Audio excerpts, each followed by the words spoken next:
classmates and anybody else out there watching who's studying anatomy. This week we're studying the anatomy of the ear. And since we're not dissecting on a body and we're using a model, I thought I'd make you a video so you had something to reference when you're studying at home later on. So the ear is divided up into three parts: the external ear, the middle ear, and the inner ear. So we're going to start with the external ear. So we're going to call the earlobe the lobule. This outer ridge here is going to be the helix, and this inner ridge here is going to be the antihelix. This portion of the antihelix is going to be called the scaphoid fossa, scaphoid like scaffolding, or the crura of the antihelix. So crura comes from the same root as crutch, so it's the leg of the antihelix. So this ridge right here, closest to your face, is going to be called the tragus, and this opposite ridge is going to be called the antitragus. So the fossa here behind them, the indentation of your ear, that's going to be called the concha, and that leads us here into the external acoustic meatus. So we're going to follow the external meatus, acoustic meatus, all the way back until it hits our eardrum, which will be right here, and we're now going to call the eardrum the tympanic membrane. Okay, so now we're going to examine the middle ear. So we disassemble the model like this, and then the middle ear comes off. So the middle ear is the area between the tympanic membrane and the membranes on the other side where the vibration will be transmitted through. So we're going to have three ossicles in here that are going to transmit the vibration. So I like to use the memory trick that I made up, MIS popsicle, to remember the ossicles. So popsicle stands for ossicle, and MIS gives you the ossicles in the order. So malleus, M, incus, I, stapes, S.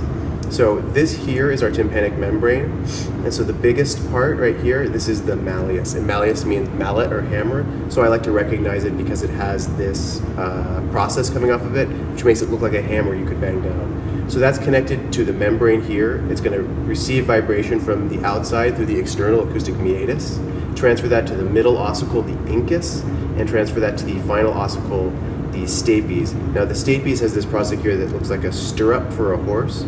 So this stirrup here is going to actually be on the oval window so that we can transmit our vibration from the outside to the inside.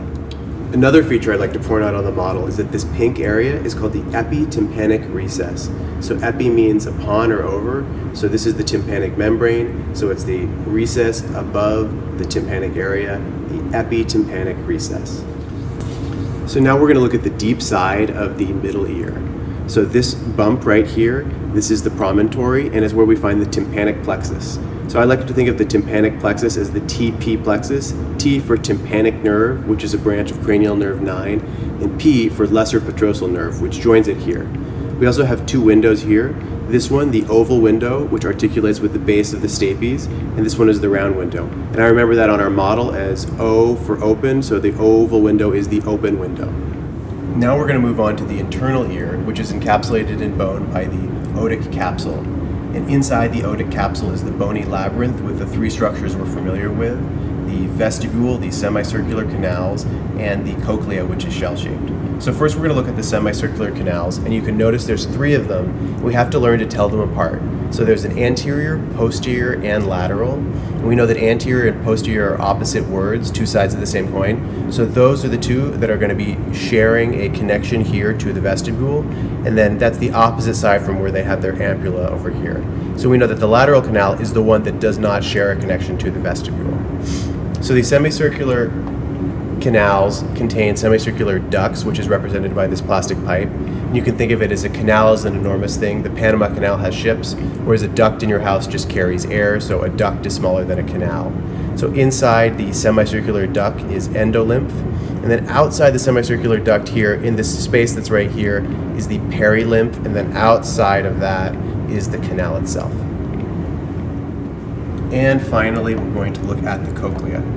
The cochlea is the shell-shaped portion here, and it has an inflow and an outflow, but they're from the same tube. So it's one tube that comes in here, curves around, and comes out the other side.